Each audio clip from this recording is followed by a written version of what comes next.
ಜಮ್ಮೀಸ್ kitchen and ಗಾರ್ಡನ್ಗೆ ನಿಮಗೆಲ್ಲರಿಗೂ ಸ್ವಾಗತ. ಇವತ್ತು ನಾನು ಮಾಡಲಿರುವ ರೆಸಿಪಿ ಬಿರಿಯಾನಿ. ಇದು ಅಂತಿಂತಹ ಬಿರಿಯಾನಿ ಅಲ್ಲ, ಮಂಗಳೂರಿನ ಸ್ಪೆಷಲ್ ಚಿಕನ್ ಬಿರಿಯಾನಿ. ಇದು ನನ್ನ ಅಮ್ಮನ ಸ್ಪೆಷಲ್ ರೆಸಿಪಿಯಾಗಿದೆ.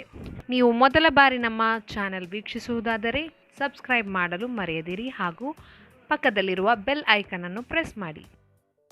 ಮೊದಲನೆಯದಾಗಿ 3/4 kg ಈರುಳ್ಳಿ ತೆಗೆದಿದ್ದೇನೆ, 10-12 ಕಾಯಿಮೆಣಸು, ಅರ್ಧ kg ಟೊಮ್ಯಾಟೊ. ನಾವಿವತ್ತು 1.5 kg ಬಿರಿಯಾನಿ ಮಾಡಲಿದ್ದೇವೆ. ಮೊದಲೊಂದು ಕುಕ್ಕರ್ ತೆಗೆದು ನಾನು ಅದರಲ್ಲಿ ಗೀ ಹಾಕ್ತಾ ಇದ್ದೇನೆ.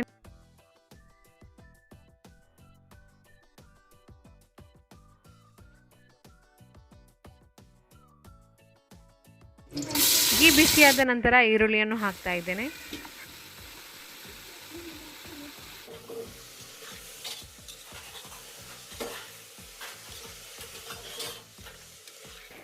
ಎರಡು ಟೀ ಸ್ಪೂನ್ ಅರಿಶಿನ ಹುಡಿ,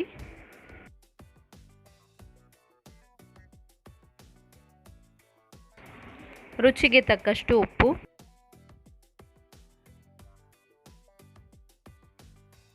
ಚೆನ್ನಾಗಿ ಮಿಕ್ಸ್ ಮಾಡಿ ಇವಾಗ ಕಾಯಿ ಮೆಣಸನ್ನು ಹಾಕ್ತಾ ಇದ್ದೇನೆ.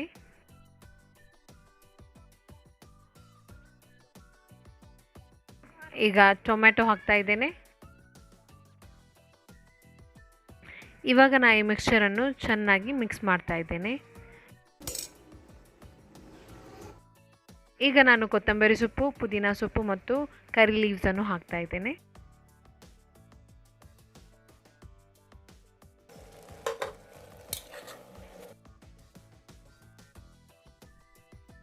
ಇದಕ್ಕೆ 1 ಗ್ಲಾಸ್ ನೀರನ್ನು ಹಾಕ್ತಾ ಇದ್ದೇನೆ. ನೀರನ್ನು ಹಾಕಿ ಚೆನ್ನಾಗಿ ಮಿಕ್ಸ್ ಮಾಡ್ತಾ ಇದ್ದೇನೆ.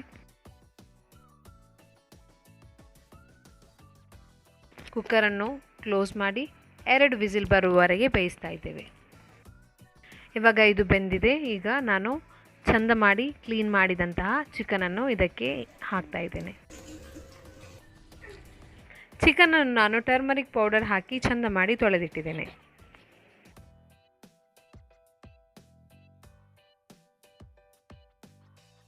ಚಿಕನನ್ನು ಮಸಾಲೆ ಜೊತೆ ಮಿಕ್ಸ್ ಮಾಡ್ತಾ ಇದ್ದೇನೆ.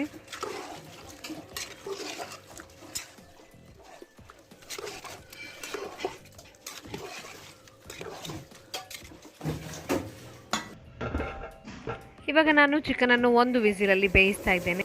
ಚಿಕನ್ ಬೆಂದಿದೆ. ಇದರ ಸ್ವಲ್ಪ ಗ್ರೇವಿಯನ್ನು ತೆಗೆದು ನಾನು ಮಿಕ್ಸರ್ ಜಾರ್ಗೆ ಹಾಕ್ತಾ ಇದ್ದೇನೆ.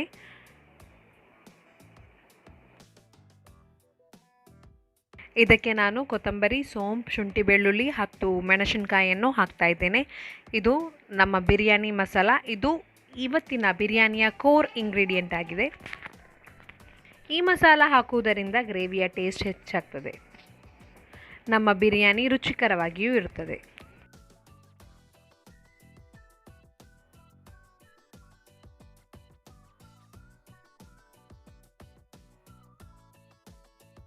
ಇವಾಗ ನಾನು ಪುನಃ ಕೊತ್ತಂಬರಿ ಸೊಪ್ಪು, ಪುದೀನ ಸೊಪ್ಪು ಮತ್ತು ಕರಿಬೇವು ಸೊಪ್ಪನ್ನು ಹಾಕ್ತಾ ಇದ್ದೇನೆ. Chicken masala powder, garam masala powder ಮತ್ತು ಬಿರಿಯಾನಿ ಮಸಾಲ ಪೌಡರನ್ನು ಹಾಕ್ತಾ ಇದ್ದೇನೆ.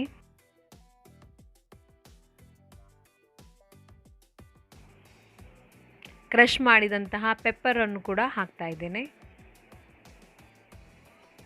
ಎಲ್ಲವನ್ನು ಮಿಕ್ಸ್ ಮಾಡಿ ಸ್ವಲ್ಪ ಹೊತ್ತು ಈ ಎಲ್ಲ ಮಿಶ್ರಣವನ್ನು ಬೇಯಿಸ್ತಾ ಇದ್ದೇನೆ. ಈಗ ಬಿರಿಯಾನಿ ಗ್ರೇವಿ ರೆಡಿಯಾಗಿದೆ.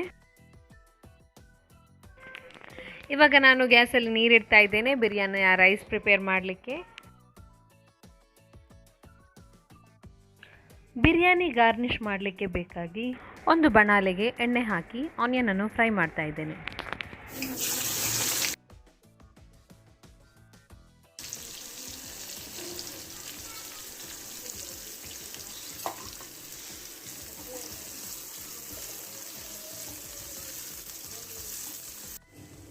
ಈ ರೀತಿ ಗೋಲ್ಡನ್ ಬ್ರೌನ್ ಕಲರ್ ಬರುವವರೆಗೆ ಫ್ರೈ ಮಾಡಿ ತೆಗೀರಿ. ಇದೇ ಎಣ್ಣೆಗೆ ಈಗ ನಾನು ಕಾಯಿ ಮೆಣಸನ್ನು ಫ್ರೈ ಮಾಡಿ ತೆಗಿತಾ ಇದ್ದೇನೆ. ತುಂಬ ಏನು ಫ್ರೈ ಮಾಡೋದು ಬೇಡ, ಒಂದು 10 ಸೆಕೆಂಡ್ ಫ್ರೈ ಮಾಡಿದರೆ ಸಾಕು. ಕರಿಬೇವು ಸೊಪ್ಪನ್ನು ಕೂಡ ಫ್ರೈ ಮಾಡಿ ತೆಗಿತಾ ಇದ್ದೇನೆ.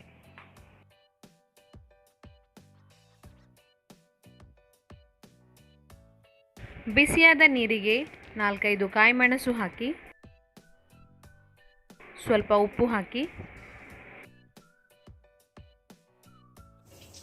ಈಗ ಇದಕ್ಕೆ ಕೆತ್ತೆ ಲವಂಗ, ಸ್ಟಾರ್ ಕೂಡ ಹಾಕಿ,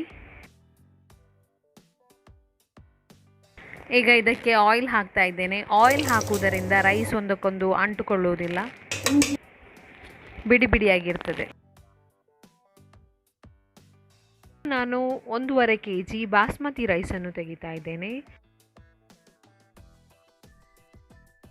ಇದನ್ನು ಚಂದ ಮಾಡಿ ತೊಳೆದು ಕುದಿಯುವ ನೀರಿಗೆ ಹಾಕ್ತಾ ಇದ್ದೇನೆ.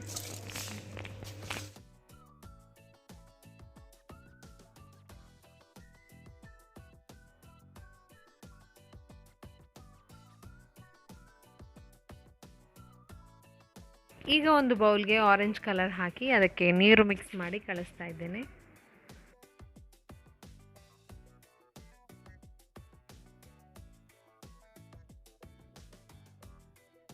ಇವಾಗ ನಾನು ಬಿರಿಯಾನಿ ಸೆಟ್ ಮಾಡ್ತಾ ಇದ್ದೇನೆ. ಮೊದಲನೇದಾಗಿ ಸ್ವಲ್ಪ ಗ್ರೇವಿಯನ್ನು ಹಾಕ್ತಾ ಇದ್ದೇನೆ. ಅದರ ಮೇಲೆ 1 ಲೇಯರ್ ರೈಸನ್ನು ಹಾಕ್ತಾ ಇದ್ದೇನೆ. ಪ್ರಿಪೇರ್ ಮಾಡಿದಂತಹ ಕಲರ್ ಮತ್ತು ಘೀಯನ್ನು ಹಾಕ್ತಾ ಇದ್ದೇನೆ. ಗಾರ್ನಿಷ್ಗೋಸ್ಕರ ನಾವಿವಾಗ ಫ್ರೈ ಮಾಡಿದಂತಹ ಈರುಳ್ಳಿ, ಕಾಯಿಮೆಣಸು, ಕರಿಬೇವು ಸೊಪ್ಪು, ಅದರ ಜೊತೆಗೆ ಕೊತ್ತಂಬರಿ ಸೊಪ್ಪು ಮತ್ತು ಪುದೀನ ಸೊಪ್ಪನ್ನು ಕೂಡ ಹಾಕ್ತಾ ಇದ್ದೇನೆ. ಇದೇ ರೀತಿ ನಾನು 4-5 ಲೇಯರ್ ಮಾಡ್ತಾ ಇದ್ದೇನೆ. ಈ ಲೇಯರ್ಗಳಲ್ಲಿ ಚಿಕನ್ ಮಸಾಲ ಗ್ರೇವಿ, ರೈಸ್, ಗಾರ್ನಿಷ್ನ ಐಟಮ್ಸ್, ಕಲರ್ ಹಾಗೂ ಘೀಯನ್ನು ಹಾಕ್ತಾ ಇದ್ದೇನೆ.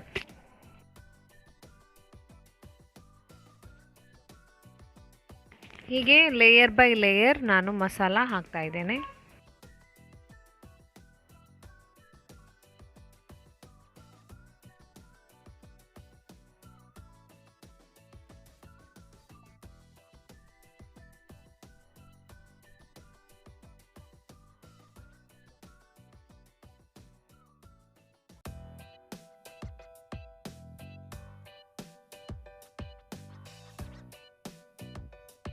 ನಮ್ಮ ರೈಸ್ ಸೆಟಪ್ ರೆಡಿಯಾಗಿದೆ. ನಾನು ಒಂದು ಹಳೆಯ ತವಾವನ್ನು ಗ್ಯಾಸ್ ಸ್ಟವ್ ಮೇಲೆ ಇಟ್ಟು ಅದರ ಮೇಲೆ ಬಿರಿಯಾನಿಯ ಪಾತ್ರೆಯನ್ನು ಇಡ್ತಾ ಇದ್ದೇನೆ. ಅದರ ಮೇಲೆ ನಾನು ಭಾರವಾದಂಥ ಒಂದು ಹಿತ್ತಾಳೆಯ ಪಾತ್ರೆಯನ್ನು ಕೂಡ ಇಡ್ತಾ ಇದ್ದೇನೆ. ಈಗ ಬಿರಿಯಾನಿಯನ್ನು ಲೋ ಫ್ಲೇಮಲ್ಲಿ ಅರ್ಧ ಗಂಟೆ ದಮ್ಮಲ್ಲಿ ಇಡ್ತಾ ಇದ್ದೇನೆ. ಈಗ ನಮ್ಮ ಮಂಗಳೂರಿನ ಸ್ಪೆಷಲ್ ಚಿಕನ್ ಬಿರಿಯಾನಿ ರೆಡಿಯಾಗಿದೆ.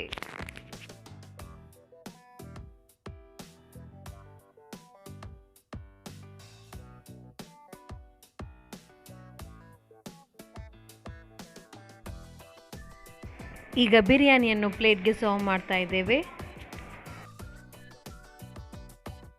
ನಿಮಗೆ ರೆಸಿಪಿ ಇಷ್ಟ ಆದರೆ ನೀವು ಮನೆಯಲ್ಲಿ ಟ್ರೈ ಮಾಡಿ.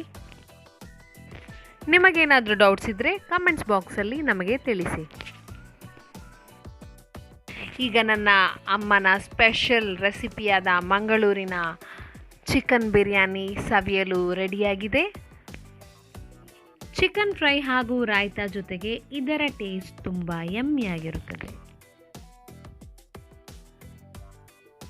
ಈ ರೆಸಿಪಿ ನಿಮಗೆ ಇಷ್ಟ ಆಯಿತು ಅಂತ ತಿಳ್ಕೊಳ್ತೇನೆ. ಇದು ನಿಮಗೆ ಇಷ್ಟ ಆದರೆ ನಿಮ್ಮ ಫ್ರೆಂಡ್ಸ್ ಮತ್ತು ಫ್ಯಾಮಿಲಿ ಜೊತೆ ಶೇರ್ ಮಾಡಲಿಕ್ಕೆ ಮರಿಬೇಡಿ.